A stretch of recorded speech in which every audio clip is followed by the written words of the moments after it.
Boom. Vibrate only, baby. Alright.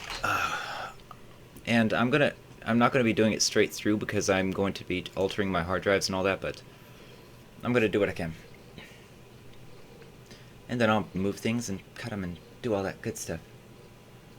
Alright, let's jump into it. Good morning and welcome to Psych Talk, where we talk psychology and then some. I'm your host, Sean Hupel, and today we are going to be talking about confidence and self-perception, i.e. social media bravery. So, but believe it or not, confidence and self-perception, they are extremely intertwined, but also isolate one another. Okay, I'm not going to get all technical and mess like that. It's way too early and coffee. I deliberately made that sound because some of you are only listening on radio, and I find that sound annoying, which, face annoying things, face fears, grow yourself. Which, that's kind of part of confidence. So what is confidence? Basically, confidence is experience that's been reflected on. If you haven't done it, or anything similar to it, do you have confidence? That would be based on your training, your background, and ultimately your capability. And confidence, it can be lost, it can be kept, it can be diminished. Because while confidence is not isolate self-perception, but self-perception is isolate confidence. And what that means is your self-perception can ultimately trigger into confidence, but then again, confidence can also stand on its own. Experiences reflected upon are what allow us to grow. So, you've heard me talk about martial arts and all that good stuff. So I'm going to start talking about martial arts for my example. So, reflected experience, right? There was this guy that I was taking on, this was back when I was at Black Dragon Dojo. And it was this little green belt that was, up to my shoulders and whatnot, or maybe a little bit taller. It's just like, okay, what you gonna do to me in the ring? Apparently a lot. I think he deliberately left his left side open, and I was going for a cut. I mean, my leg was twisting, my body weight was shifting, and then he brought up his knee faster than I thought was possible. And sure enough, my foot bent around it, and I fought the next 2 rounds on a broken foot. True story. But I wasn't going to give up. And the funny thing about that is, there are multiple levels of confidence at play in that single fight. So number 1, I saw an opening, and I've taken advantage of openings in a fight before. So I'm just all extra confident to the point of underestimating my opponent.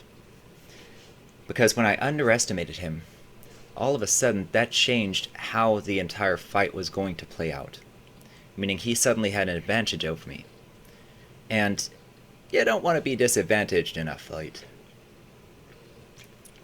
Ask anybody else. If you dodged a punch, it's the luck of the Irish. Which, by the way, I've got plenty of Irish in me. So I feel confident saying that. Plus, that was one of the places my grandmother got to visit before, she left this world. But back to the fight, I was overconfident. And he was just confident enough. He knew he could bait me in. And he learned from somebody else's experience. And he gained confidence from that. Because somebody else who had already done it successfully multiple times taught him, hey, here's how you fake somebody out and leave an opening for somebody to grab onto. Which is actually my philosophy when I do counter branding and counter marketing. Basically, you leave the... And forgive the term given the dynamic, the cultural dynamic right now. This is not intended that way, but I used to tell my colleagues and friends, if you leave the noose out on a chair, somebody who's overconfident or cocky is going to stick their head through, wag their tongue, and all you've got to do at that point is kick out the chair. Let them hang themselves. And sometimes they will get so confident sticking their head through there and wagging their tongue that they knock over the chair themselves. And you can pretty much count on that. I mean, human behavior is pretty universal once you understand the person. You figure out somebody's motivation, you know what they're going to do next. Unless they have an epiphany. And we're not going to talk about epiphanies and all that this episode. But what we are going to talk about is I went in overconfident. I underestimated my opponent. And I gained experience in not underestimating somebody who traditionally or colloquially is beneath me. Meaning I was a higher belt than he was. And I had more years of experience behind me. But he tagged me. And he took me in. But then there's another level of confidence and experience. I kept fighting. See, these were escalating rounds with the Black Dragon Dojo in Hilltop, Tacoma, Washington. And yeah, I wasn't going to go down because I knew, number one, it didn't hurt that bad. At least not at first. And so I decided, okay, I'm going to finish that round, and I did. I was favoring that foot. And then the next round, I was going against a first-degree black belt. So green belt, first-degree black belt, and then third-degree black belt. That's what was available. And so that first-degree black belt, I am very much favoring that foot, but I'm still trying to put up a fight. And that experience came from, I know my pain tolerance. I've broken things before. I recognize myself, my body, and my own inherent capabilities that have been trained. And so I kept on fighting and whatnot. And then I go into the third round, and I'm straight up Karate Kid. I'm doing the whole crane stance with the arms, not up like him, but off to the side, because I don't need that extra leverage to be able to do a Kwanzaa kick. That's what he was doing in there, is that flick kick. That's called a Kwanzaa kick in karate. So I was pretty confident in, okay, I know I can at least hurt the guy. But he's a third-degree black belt. And he's also very well regarded in martial arts tournaments, specifically Twin Dao. So that's basically two broadswords of Chinese martial arts, kind of in the kung fu range. You don't care about that. We're talking psychology.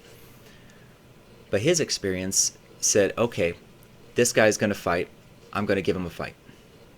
And he came at me full bore. He came at me full bore. And I tried. But my foot did give me pause. Because my experience said, okay, you probably shouldn't put any extra weight on that foot by the third round. So I didn't. And I wasn't even putting weight on my heel because of how the muscles were moving and whatnot. And his experience told him, this guy doesn't have any fight in him. And that was exactly the case. And so he had this disappointed look on his face, because I thought he expected at least one or two more good swings from me, but he took me down pretty quick. When I didn't get him the first time, he's just like, get him out of here. And that kind of hurt. Just to throw back, the confidence thing, that kind of hurt to just see him walk off in disgust. And I actually limped off, like I refused help to limp off there, to jump down from the freaking fighting ring. And because my confidence was bruised. When he walked off in disgust, I was like, this shouldn't be me. And then I got a ego hit. See, confidence doesn't necessarily contribute to experience, it builds upon it. Now, whether you're successful or failure in your attempt, that's still information to learn from. But confidence is only built from learning. You can be in 1,000 different fights. I remember there was a video game that I just didn't understand, and I was trying to keep up with a few friends of mine, right? And I was getting slightly better, but they were still dancing around me until I figured that video game out. Nobody was giving me hints, but the second I figured out the mechanics, all of a sudden, I was competing with them. I wasn't just getting pushed around and all that, I was competing. Confidence is built through the acclimation of experience and reflection upon the same in order to achieve a higher goal or a higher proficiency. Now, if you cannot achieve that higher proficiency, what can you achieve. That is also a derivative of confidence. So what that means is, okay, I wasn't going to take that third degree black belt, but I also wasn't going to concede to him beating me. I wasn't going to allow my friends to continue to laugh at me and to play around and all that good stuff, because I was pretty overconfident back then sometimes. Had a little bit of an attitude. And deservedly so. There were certain games where nobody could touch me. But that built up too much confidence in myself to the point where my experience and my confidence didn't match. And when your perception and confidence exceeds your capability, that's called cockiness or arrogance. And that's endemic to pretty much any culture, any time period, anything. That's human nature. Because everything about life is trial and error.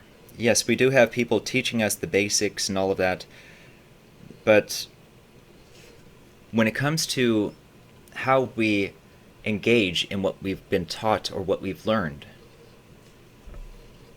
number one, that is affected by our ability to learn. So what that means is, okay, I could teach you how to change the oil in your car, right? Are you listening to everything I'm saying? And are you taking in the fact that, okay, you've got a little thing over here that you need to drain out and open it and move your hand real quick, but it's different for your car than for my car. Are you learning from that? Are you taking in the referential experience of somebody else and applying it to your own situation? That's known as adaptation, and that's what builds further confidence. But confidence is self-perception. I mean, when I took that ego blow, it wasn't because I was defeated, it was because of how I was defeated. And that hurt. For someone like me to have a guy like that basically walk away in disgust, that hurt. And that affected my confidence, because I realized I'm not as hot as I thought I was. In fact, true story, and this is a fun one. I think I've mentioned this 2 episodes ago too, is my Sifu that taught me the fundamentals of Kung Fu. I met him in my one and only bar fight, and I lost. Okay, so, I mean, alright, confession time. I was 18. And I was over, at a bar and whatnot with a friend and so on and so forth, and maybe I used my goatee to my advantage. And I had the confidence and swagger, if you will. Swagger is confidence carried through body language. So when somebody acts diminutive or frail or damaged or traumatized, it comes through their body language, and it directly impacts their confidence. Trauma does impact confidence. But back to the story. I don't remember how it started. I just remember how it ended and how quickly it ended. And as I was laying there, both bleeding and sore, I looked up and I said, "Can you teach me that?" No joke, he paused, he turned around, then he kept walking, and I muscled my way up and chased him down. I said, no, I'm not trying to fight. Like, can you teach me that? Like, how did you do that? That's never happened to me before. And we actually became friends. And then when I got kicked out at 18, I lived with him in a basement that flooded on day 2 in Hilltop, Tacoma. And he was dealing in medicinal herbs that weren't quite illegal yet because, the CDC wasn't exactly up to par on the things coming in from China. Which apparently COVID, maybe they need to gain a little bit more confidence. Or maybe a little bit less arrogance and presumption. Because the CDC let, certain drugs come into the country, some of which I don't think are illegal still. And that's just, mild hallucinogenics. But we've also grown to recognize, okay, confidence is arrogance, but it can't be directly impacting. Okay, hold on. I gotta follow this train of thought because this is going to be good. So psilocybin or whatever it is, magic mushrooms, right? Those things, they're bad, grr, and evil, evil. Even though that has been shown, like a heavy dose once every 6 months can definitely benefit PTSD and trauma. Because trauma is basically life saying, okay, you're not as good as you think you are. And that impacts our confidence. Because we can't overcome something.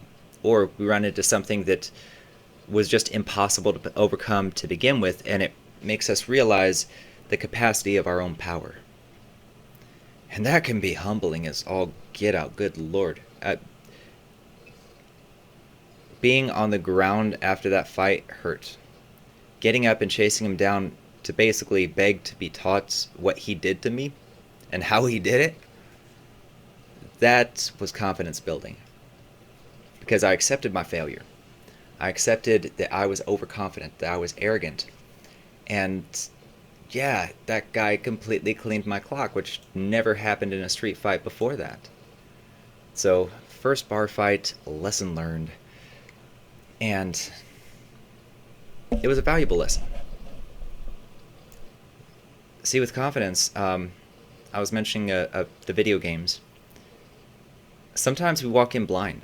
In fact, that's kind of what my career has been, is walking in with way less than anybody would expect would be prudent, as far as the tools that one would need, the tools of information. Yet I make it work because we have to adapt. And I've had enough adaptation in my life to build confidence. To build confidence in my ability to learn rapidly and to innovate rapidly. But that was also a refined skill. Kind of like when you're being taught as a kid, okay, here's how you live through life. You're still going to get your butt kicked at some point. But how bad is it going to be, and how often are you going to get back up? And then, of course, to quote a friend of mine, get up harder. So, confidence is one of those where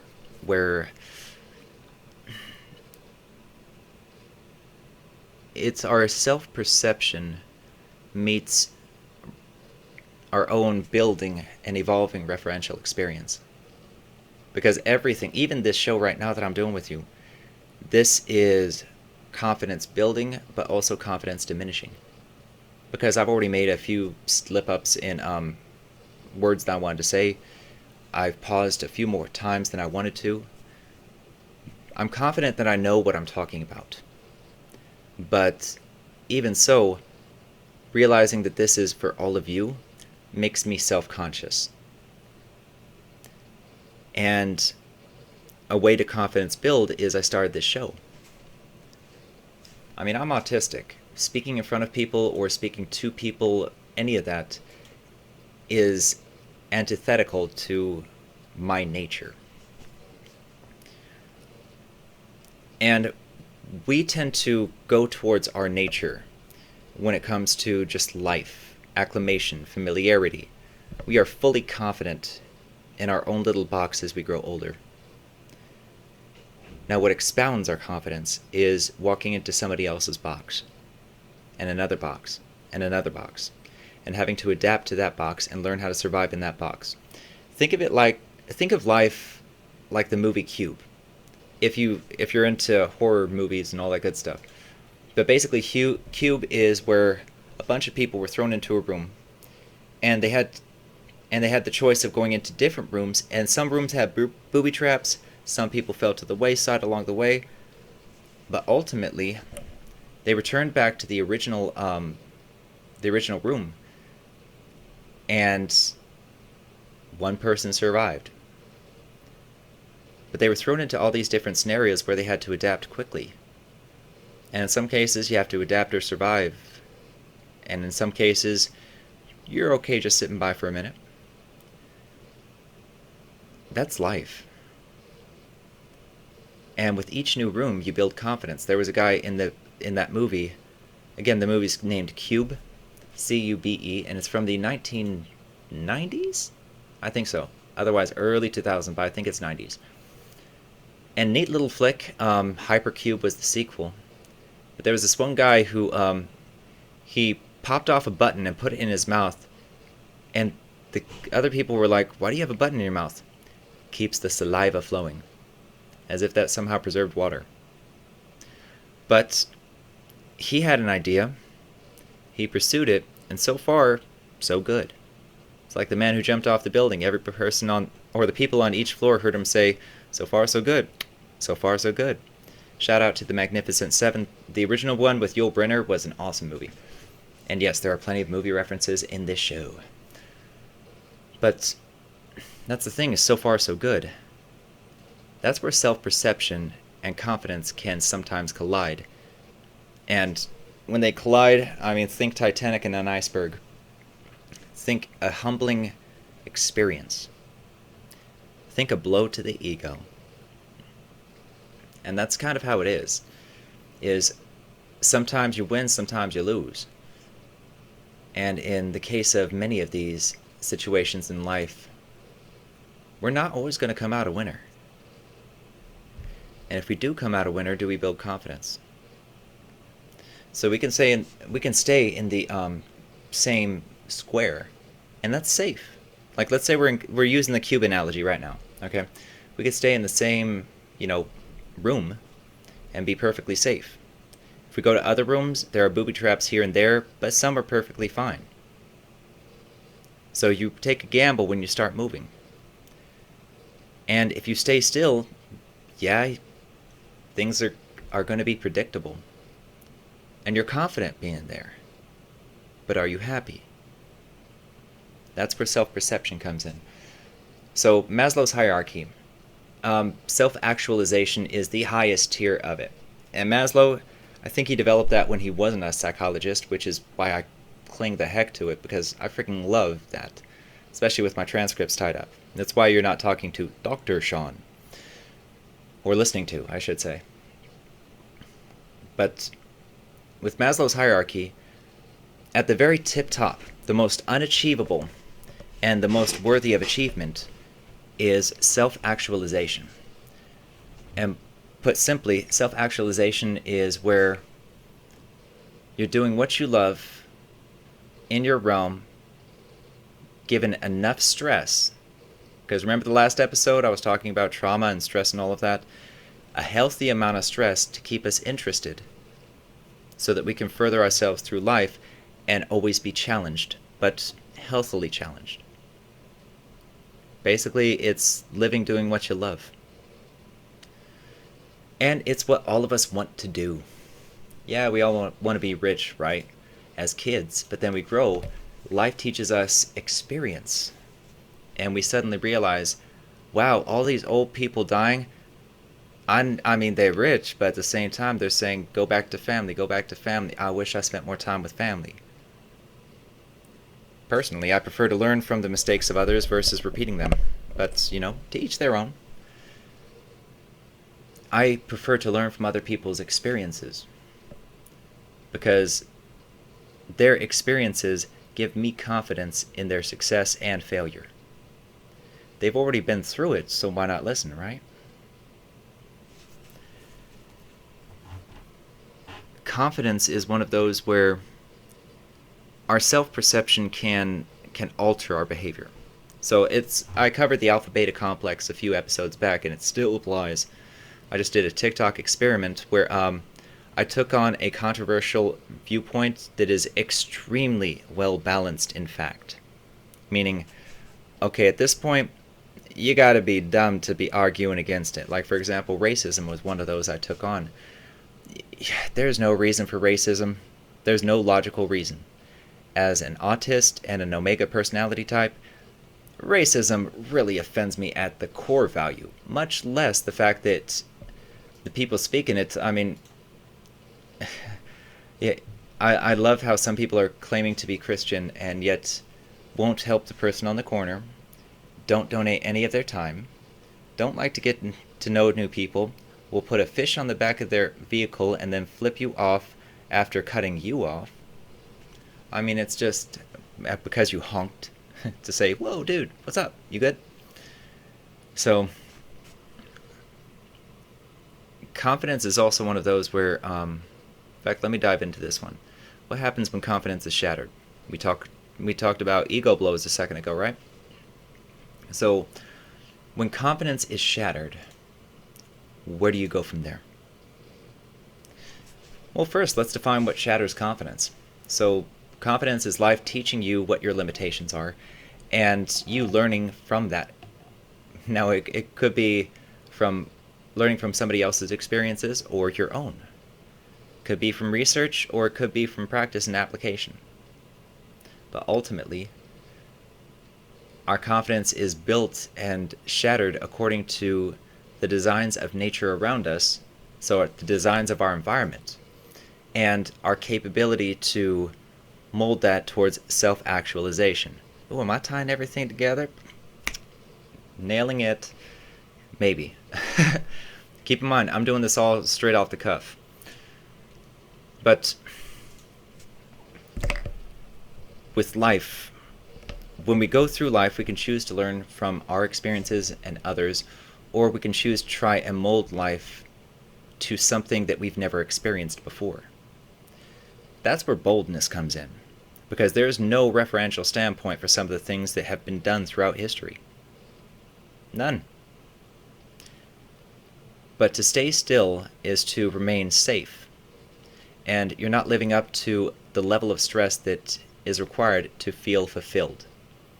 And thus, without that stress, without a healthy level of stress to keep life interesting, instead of just sitting and tanning and whatnot. Like, do you ever wonder why super wealthy people and people who inherited wealth are mean people? You ever wonder why that's the stereotype? Because it is, and a lot of them are. In fact, some of them are on a boat and arr.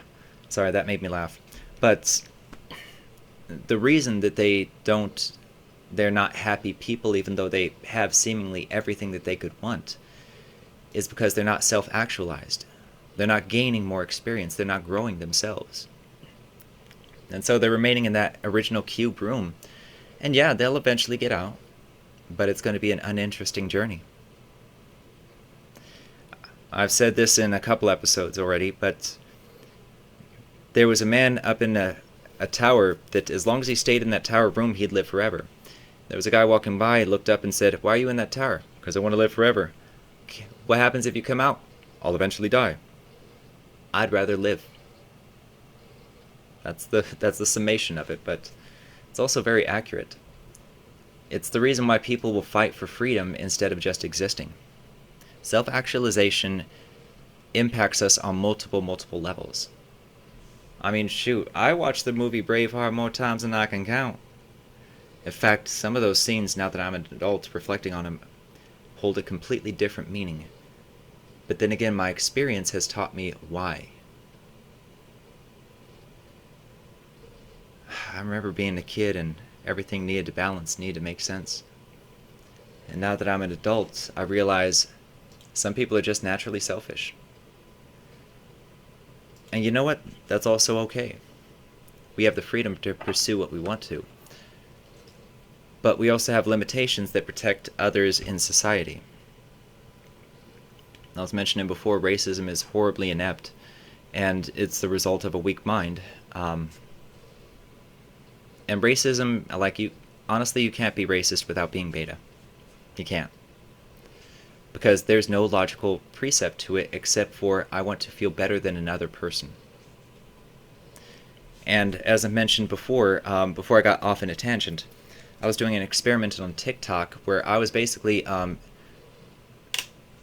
using arguments that were very well founded and extraordinarily difficult to argue against, meaning you can't argue against them except to say, well, what about this one little thing over there? You know, if you want to argue against certain things, like, for example, the laws of thermodynamics, okay? Yeah, you can. And I mean, the Earth was flat at one point. But then we evolve and we grow, we learn. Experience, trial and error. I mean, when you do experiments, that adds to, and brokers, experience. Because you're performing a task, and you're analyzing that task, you're reflecting upon it. Now, the self-perception aspect. Let's say you take an ego blow. As I was mentioning a little bit earlier, environment, right? So our environment, like our confidence is determined by our capability, but what happens when confidence is shattered? We look for other ways to gain opportunity. I'll give you an example. Let's take a war-torn country, okay? And let's say it's in some other, yeah, see, right now, because of the current environment, I don't want to say Africa, but we also know that there's a lot of war-torn countries in Africa. Same way that there's child soldiers. I mean, it's a disgusting practice, but it's there. Africa has limitations compared to pretty much any other continent. I mean, there are certain countries, smaller countries in Africa and in the Middle East and, shoot, in South America. There are smaller countries that, I guess you might say, I won't call them disenfranchised, but they are definitely behind the rest of the world technologically, right? And through that, through technology comes commerce and comes trade and comes economy. So their economy is low, and when you have a low economy, that's what's known as poverty. So in any impoverished situation, or in any economy, you got winners and losers. Sometimes the winners will claw their way to the top. Sometimes they'll just get lucky, but most times they have to claw their way to the top and compromise their initial morals that they were born with. Because we aren't born bad people. We have to learn that from other people that have learned to be bad and selfish. Now, with confidence, let's say you're in that environment. Because I have a lot of friends that have and still do live in impoverished environments. So let's talk about that and how that affects. Let's talk about living in a food desert. I'm going to bring up Southside Chicago, and I'm going to bring up Hilltop Tacoma. Because if it wasn't for the black community, I wouldn't have survived either. True story. And that was definitely a confidence blow to me. But let's say you're in that environment, in an impoverished environment where you've got a ceiling. Like, you might be able to crack through the ceiling and climb on the roof, but everybody knows what building you came from, right? And you might be on the roof and you might be able to yell over to some other people in a higher high-rise, and they can hear you now. But you're still on that rooftop. You've still got limitations. You'll never be on that high-rise and own it. All you're going to be is a passenger or a guest, fronting money just to have the privilege of being there. This is extraordinarily true in many cases. Alright, I'm going to take a break because I've got to do something with, like, I'm running out of memory in my computer. So, let me get this handled. So I gave it an honest effort, and I tried to go outside and do a little gardening. It's still too hot. Truth be told, having MS sucks, because a lot of my energy is gone. And I mean, it's only when it's hot, but I mean, sometimes I've lost my ability to walk before, I've lost some of my vision, and I'm not exactly doing all the things I know I should be doing right now, as far as health-wise and whatnot. Because there are people who've already overcome MS and cured it and whatnot. And I can't wait for that Dr. Sebi documentary from Nick Cannon to come. Like, Nick Cannon's going to finish Nipsey Hussle's documentary of Dr. Sebi. Look it up. Dr. S-E-B-I. I can't wait for that documentary. Like, you have no idea. I really, really want it. So I got to jump back into this. But we were just talking about the glass ceiling. Alright. America, America, God send His grace on thee. And okay, feeling better, feeling good,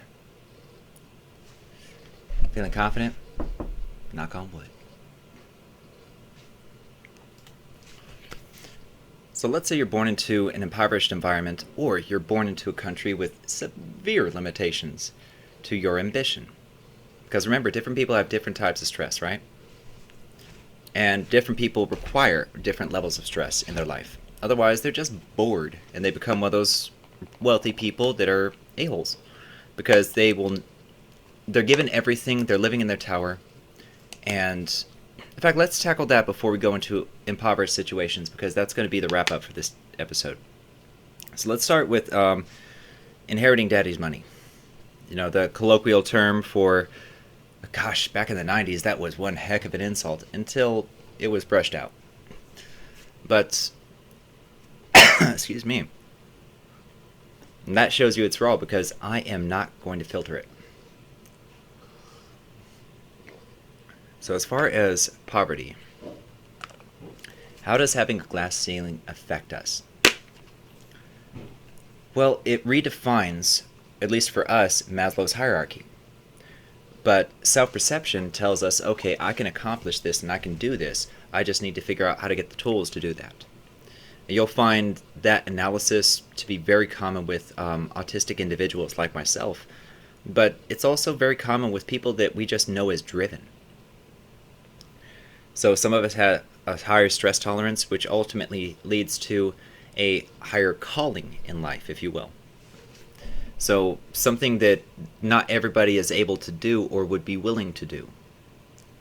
Because there's a big difference between not being able to and not being willing to. And that's where the wealthy kids come into play. So real quick, multi-generational wealth and new money, right? So basically, third generation is make it or break it for wealth. Okay, first generation made the money, second generation watched them make the money, third generation just inherited it. And once you get to a certain level of wealth, it's extremely difficult to lose all of it. Is it possible? Absolutely. Donald Trump's about to find that out for himself. But, I mean, even so, he's gotten away with so much more than anybody else that's not as wealthy could have. And his ambitions, he's actually really living up to them. But that's presuming that you believe the stance of narcissism and sociopathy, which is very evident. It's very evident on the public stage. But that being aside, he is the perfect example of multi-generational wealth. He didn't make it. He just used it. His children are using it. But he didn't make it. He didn't watch it be made. And it's the same thing with any other places. Okay, were the lessons passed on? Was the experience both taught and adopted by the next generation? If it wasn't, then what do you do when you have nowhere to go financially? Because America is very capitalistic. So we are constantly pursuing, okay, what can we do to make more? Bigger, faster, better, cheaper. That was the mantra of the 90s for sure. Early 2000s and probably 80s too. But I was a baby in the 80s, so I can't speak to that personally. But you're in this tower, and some people will stay in the tower to live forever, to live comfortably. Some people will. They will never pursue their own passions and goals because they haven't built up the confidence in knowledge or an experience to have the self-perception that, yes, I can do this. Dang, did I just tie that all together? Nailed it. But some of them do. For example, Elon Musk, okay? He wasn't born into poverty. Not by a long shot. Not even remotely close. And he chose to take his advantage and turn it into greater advantage. And then, I love his heart, he's benefiting humanity. Okay, he's not Bill Gatesing this, where he's making up for the past sins of ripping people off. And I mean, was it it wasn't King of Silicon Valley, but it was one of those where it was basically based on Bill Gates stealing other people's intellectual property and turning it into the modern day Microsoft, which in a lot of IT circles it's just frowned upon. Like we look at Bill Gates as, okay, he's trying to make up for the sins of the past because he's uber crazy wealthy. And he didn't get there on his own volition, on his own capability. And you'll find that that's what happens when you're trying to rise, but you find limitations in front of you. Are you willing to walk over other people to gain further advantage? And at the end of the day, is it worth it? With Bill Gates, I assure you it's not, because his moral standard is in conflict with his moral wounds. He stole from people. He ripped people off. But then you've got other folks that are completely unapologetic at the very top. So in some ways,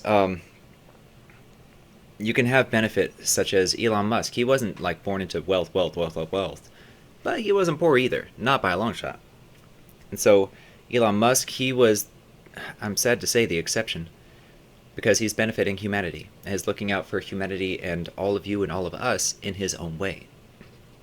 And he's innovating in engineering, and he made a rocket ship that can go up, down, and back up again. That in and of itself is outstanding to the precedent currently laid by major developed nations such as Russia. Putin can go do something somewhere, and one of these days he's going to be up you-know-what creek without a paddle. Putin's very much a beta. If you haven't watched the episode Autistic Commando on YouTube, if you haven't watched the episode, feel free to go check it out, the Alpha-Beta Complex, because Putin is very much a beta, whereas Xi Jinping, who is the, I guess, dictator of China, I'm sure he has another title, I just don't think he knows that. He's very much an alpha, and he's very ideological. Or idealistic. Idealistic, okay. Sorry, I'm getting my words mixed up. Coffee. But the short and skinny is, when you've got people at the top, they're going to make their life interesting, because not everybody wants to live in a tower and essentially live in a cell. Not everybody wants to just sit there. But then again, they also don't want to take risks. And so what do? You have fun, and you rip the wings off of flies, which we have seen on the public stage over the past administration. And I say that very confidently because there's overwhelming evidence to back it up. And we're not going to go into gaslighting this episode, but we will next episode. Because gaslighting is individually and macroeconomically and macro-sociologically detrimental. But that's beside the point. Let's stay to the point, okay? Super wealthy people, third generation, make it or break it, and they live up in a tower unless they decide to come down and walk with the rest of us. Which I've actually known some like multi-generational wealth people, one of which was a client. He became his own jewelry dealer. I mean, yeah, he ripped off his father for some of his inventory, but the kid was making his own very much. And I think his plan was to eventually go back and impress his father. I never followed up with him to see if that happened. But yeah, really interesting guy. Some people pursue their passions, and some people pursue self-actualization because they realize that there's a need in humanity to invent, create, innovate, grow. It's why we have record. We have historical records so that we can learn from the experiences of previous generations and develop our own confidence moving forward as a world and as individuals. And we've got to go out there and test the waters, as I've mentioned at the earlier part of this episode. And it's our choice whether we go out and test the waters. Do we stay in the tower, or do we go out among the people? And do we risk everything? Like, how much are you willing to risk? That's your risk tolerance. And how much are you willing to endure? That's your stress tolerance. So, let's take away money. And let's go into the food deserts. Let's go into the desert. Or in some cases, let's go into the jungle. Because that's what it is in the desert. Now, deserted often refers to the absence of human beings, because we are one of the few creatures on Earth that directly not just solicit, but alter our environment to make us more comfortable. And physiologically, it's made us weaker as a species, point blank and simple. But then we make up for it by creating stress for ourselves. That's called the gym.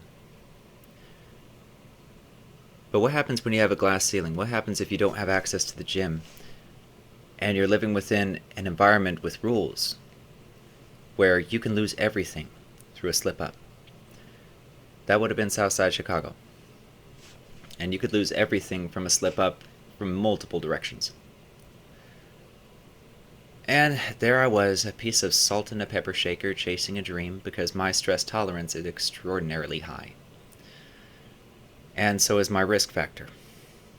And I say factor because factor adopts everything associated with risk into one solid number. And yeah, am I a risk? Yeah, a little bit. Do I take risks? Yeah.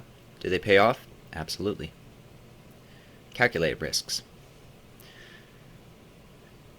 But there's also the unforeseen that can stop us from progressing forward. And sometimes that unforeseen can be directly in our environment. In my case, it was family. And just family being disregarding and reckless, among other things. And more than just one. Many more than just one. Pretty much almost all of them. Except for five. Okay, 5. So yeah. But that's my own personal stepping out of the tower, because I could have stayed in the tower. And I could have had a peaceful little life and whatnot. I could have been oblivious to a lot of the things that I currently know.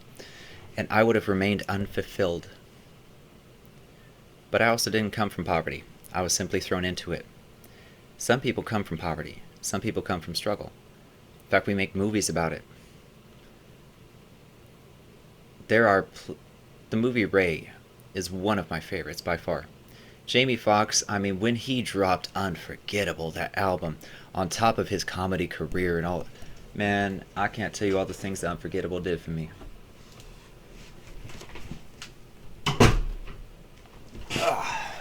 Yeah, that, they were noise making out there. Alright, jump back in. Ooh, I need to check my storage space, because I don't want to lose everything. Oh, I'm good. Pfft. Let's do this.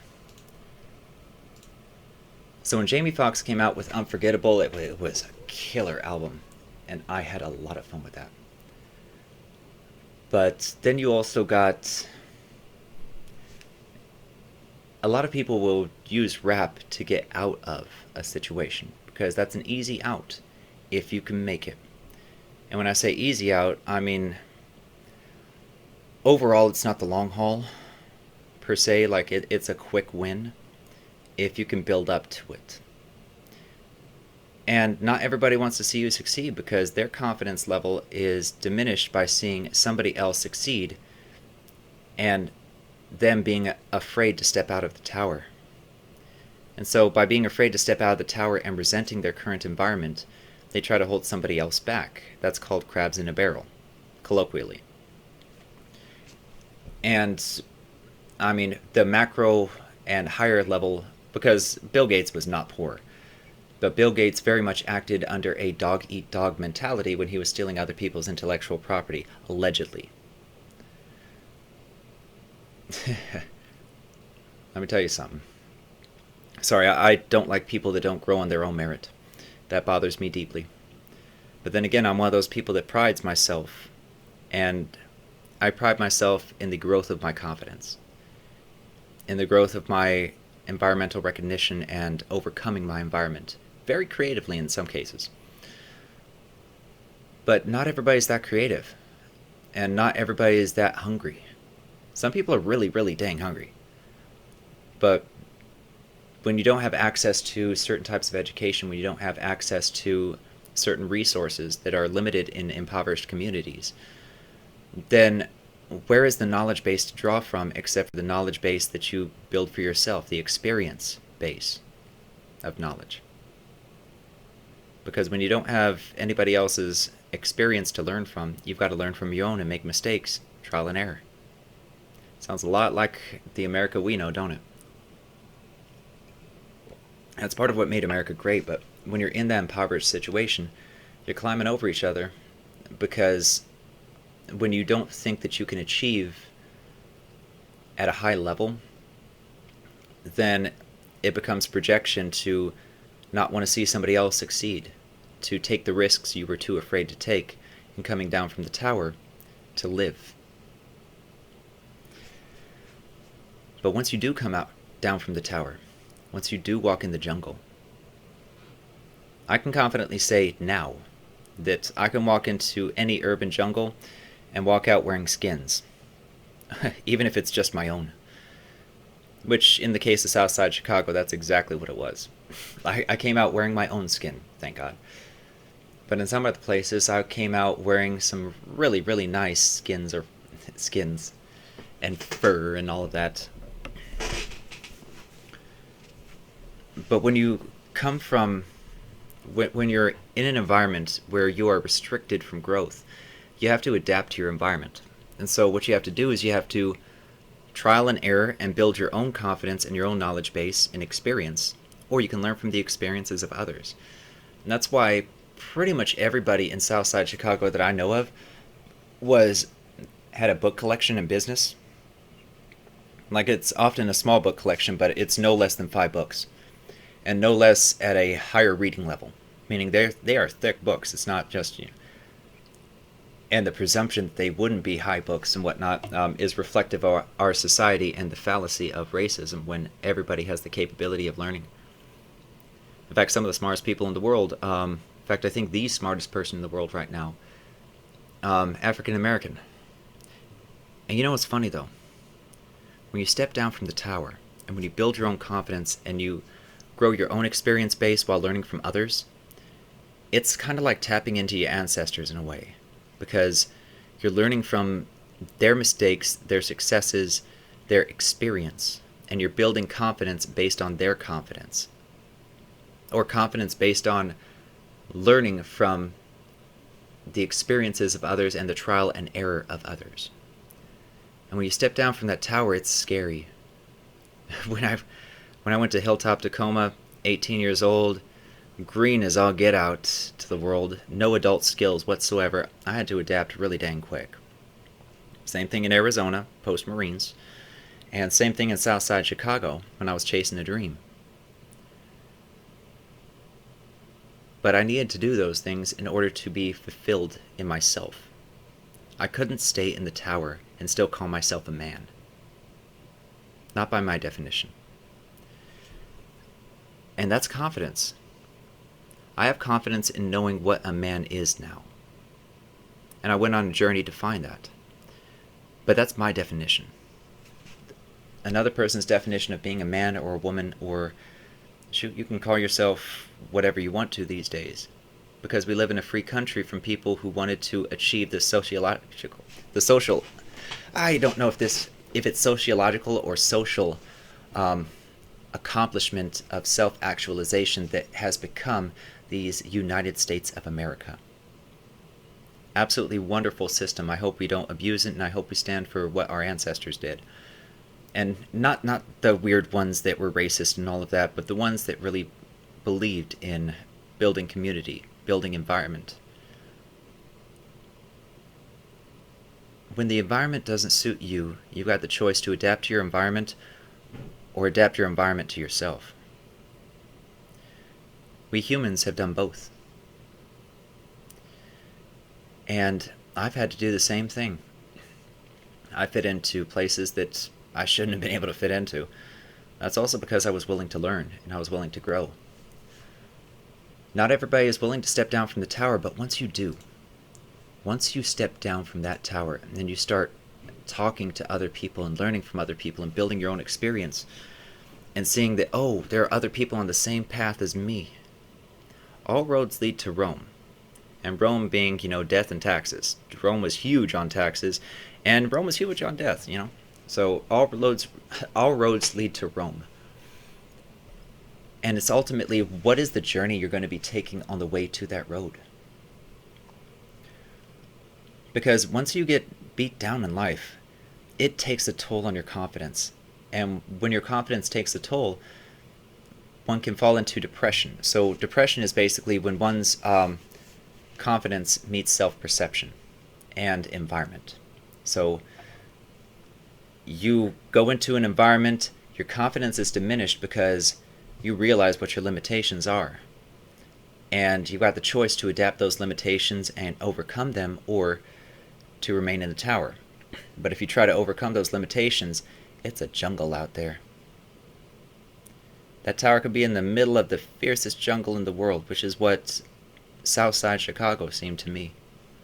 And a lot of these food desert areas, these impoverished areas, these gentrified areas. Gentrification was a horrible thing. Racism is a horrible thing. Discrimination is even worse than both. Because discrimination, the other two are born of discrimination. And discrimination is just basically recognizing, holding a tribal mentality instead of a social mentality. And that's a shame, honestly. Because we humans should be better than that. But the overall confidence in certain groups, because, I mean, let's go to poor white folks, you know. We're talking the farmers that are barely making it by. We're talking the people that are colloquially known as rednecks, which also happen to be the backbone of America. Because who do you think grows food and produces that food and does budgets and does all the new science and is constantly learning? Like, the backbone of America are rednecks. By and far. And I don't look down on them so much because I'm surrounded by them right now, and I have been quite often in life. And one thing I've noticed is when you're at the bottom trying to fight your way up, which we have movies about that too, you know, from the farm boy who goes city and, you know, suddenly strikes it big, or that one, it wasn't Vanilla Sky, it was something else where it's basically about a rocket scientist that taught himself from scratch and made his own rocket fuel and all that, exploded a bunch of things, and then did trigonometry to get back into school so he could finish up and go to college. That was an awesome movie, and I'm mad at myself for not remembering the name of it. But he came out of nothing. I know people who came out of, my buddy Chris, who basically in junior high taught me as an autist how to blend in with all of you. Because I was awkward as all get out. I was really awkward. Like, you have no idea how pronounced my autism is. But I also claim it as my autism because I have the confidence through life to realize, okay, I am who and what I am, and I should be embracing who I am and what I am. And I've adapted to my environment throughout life, and now I'm adapting my environment to me. But I'm having to do so creatively and through long suffering. By definition, long suffering. But that's the thing is, once you understand your risk tolerance and your stress tolerance, you can push through. But sometimes your stress tolerance will be exceeded and things will break. And I covered that in a previous episode decently thoroughly. But when you're in those situations, you have the choice to adapt to your environment or adapt your environment to you. And that's why, Russell Simmons, if I remember right, huge, you know what, Shaquille O'Neal, oh, good Lord, I love that man. I love that man's heart so much. He gives back. Elon Musk, he contributes, right? And some people just take. And that is directly reflective of our self-perception and our confidence. Confidence is when you go out and you experience the world and realize what your capabilities are and what your new capabilities are. You can choose to learn and adapt, or you can stay in the tower. I'm not a fan of towers or closed spaces. And neither was Shaquille O'Neal, but when you come out of it, like when you're in it, when you're in those impoverished situations, when you're in a situation of struggle and you realize other people are going through the same, you develop bonds. And you realize that tribalism doesn't work. It never has. And that's why we are a increasingly diverse world that's communicating with each other. Because a cord of many strands is not easily broken, is it? See, I'm tying in some of that old experience from the biblical terms, right? But it's also reflected in history for Japan, for China. I mean, the Art of War is a fantastic book from multiple perspectives, because it simplifies it. It takes Occam's razor and shaves off all the fat from the root of human behavior and interaction in a conflicting environment. And that's kind of what happens is when people don't want to come out of the tower, they also want to look down on others. And what happens when you're on a level playing field and your tower isn't anything more than a room at the same level playing field? You have to engineer a tower, or you have to engineer somebody falling into a pit to look down on them. Or you can choose to become part of the Court of Many Strands, or even develop your own Court of Many Strands and grow and develop strength and build your confidence through experience, through trial and error in this wonderful thing we call life. And I'm just going to throw out a quick PSA. Number one, get vaccinated. The vaccines are safe. They've been tested. People are fine that have taken them. And I know that there's apprehension in certain communities against that, but the CDC is actively monitoring this. And I could tell you personally that the state of Oregon by itself is really, really pushing. In fact, one thing I'll do is I'll do a shout out to tribes, like the Native American tribes over in Oregon, because they have one amazing sense of community, and they've really been dominating the vaccination game. They've been handling stuff, and I, as a member of society, appreciate their efforts and heart and candor. We can build our own confidence, and the choice that we have is whether we stay in the tower and ultimately become bitter by not being self-actualized, according to Maslow's hierarchy, or like, do we look down on people, or do we go out and mingle with them and endure the jungle, use our own stress tolerance to how deep in the jungle we go, and ultimately we may fail, or we may walk out wearing skins. That's determined by us and our self-perception of confidence, and whether or not we turn confidence into arrogance, or we learn from experience. And not just our own experience, but the experience of history. That's why we have his story, history. That's the etymology of the word. But history ensures that we don't make the same mistakes of the past, and that we learn from the lessons of the past. So stay safe out there. Wonderful show, and yeah, get vaccinated if you can, okay? I'll see you next week. I like that show. That one made me feel good. Catch y'all around.